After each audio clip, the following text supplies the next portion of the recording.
Hello बच्चों, तो आज का हमारा क्वेश्चन है which of the following alpha amino acid is not optically active.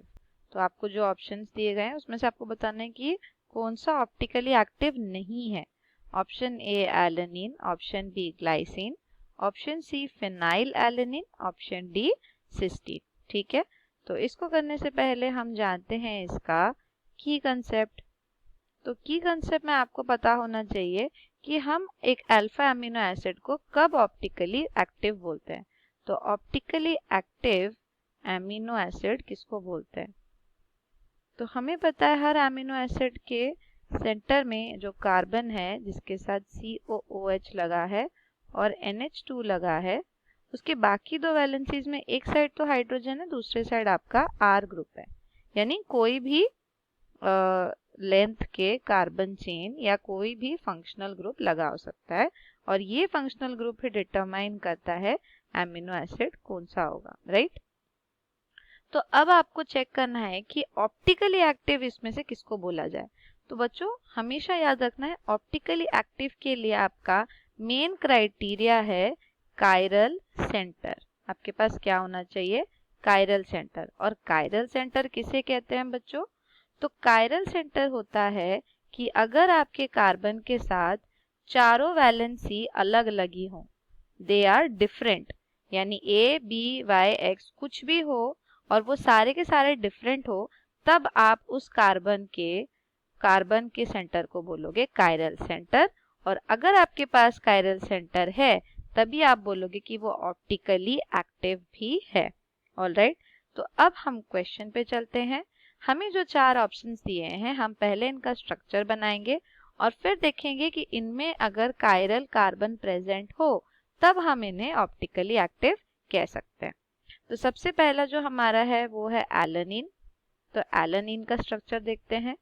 Alanine में बच्चों एक साइड तो COOH होगा क्योंकि ये अल्फा अमीनो एसिड है, तो उसी कार्बन से ही NH2 ग्रुप भी होगा।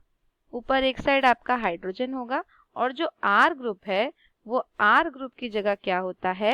CH3 यानी मिथाइल ग्रुप। तो इसको ही मैं ठीक से लिखती हूँ, दिस इज CH3। तो ये है आपका एलेनिन। अब देखते हैं कि यहाँ पे कायरल सेंटर बनता है कि नहीं। तो देखो एक तरफ COH है, एक तरफ NH2, एक तरफ हाइड्रोजन और एक तरफ मिथाइल। चारों की चारों वैलेंसीज डिफरेंट है, इसीलिए ये जो कार्बन है this is a chiral centre. और अगर ये कायरल सेंटर है तो ये ऑप्टिकली एक्टिव होगा। तो ये ऑप्शन तो इनकरेक्ट हो गया, ये ऑप्टिकली एक्टिव नहीं है पूछ रहा था, तो ये तो ऑप्टिकली एक्टिव बन गया। ऑप्शन बी पे चलते हैं, ग्लाइसिन। ग्लाइसिन मॉलिक्यूल, तो इसका भी स्ट्रक्चर ड्रॉ कर लेते हैं पहले। कार्बन, उसके साथ कार्बोक्सिलिक ग्रुप, उसके बाद अमीनो ग्रुप, एक यूजुअल हाइड्रोजन जो रहता है और फिर रहता है R ग्रुप। अब इस गार ग्रुप में इधर पे H रहता है फॉर ग्लाइसिन। याद करो glycine is the simplest amino acid, तो इसीलिए यहाँ हाइड्रोजन रहता है। अब अगर जैसे यहाँ हाइड्रोजन रहा तो हम देखते हैं कि दो वैलेंसीज तो डिफरेंट है बट बाकी के दो वैलेंसीज ऑफ कार्बन सेम हो जाते हैं।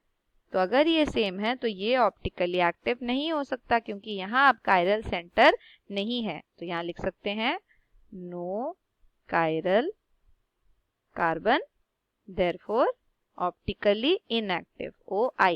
ओके, तो ये हो गया हमारा ऑप्टिकली इनएक्टिव, तो यही है हमारा करेक्ट आंसर। नेक्स्ट भी C और D के लिए चेक कर लेते हैं। तो C ऑप्शन क्या है आपका? Phenyl alanine. फिनाइल एलेनिन में क्या होता है बच्चों? जो हमारा R ग्रुप है उसको हमें रिप्लेस करना है किससे? उसको रिप्लेस करना है CH2 और फिनाइल ग्रुप से, यानी आपका बेंजीन रिंग, राइट। और ऊपर तो यूजुअल H रहा ही। तो अब देखो यहाँ पर भी चारों वैलेंसीज आपके डिफरेंट है और अगर आपकी चारों वैलेंसीज डिफरेंट है तो ये कार्बन आपका क्या हो गया? Chiral carbon. इसलिए ये अमीनो एसिड क्या हो गया? It is a optically active amino acid. और D के लिए क्या हो गया? सिस्टीन के लिए क्या होता है बच्चों? सिस्टीन के लिए जो आपका R ग्रुप है उसमें होता है हमारा एक मिथाइल CH2SH, यानी थायोल होता है इसमें, थायोल। राइट। जैसे OH होता था वो ओल है, ये अगर सल्फर लगा होगा तो ये थायोल कहलाता है, और ऊपर तो H है ही।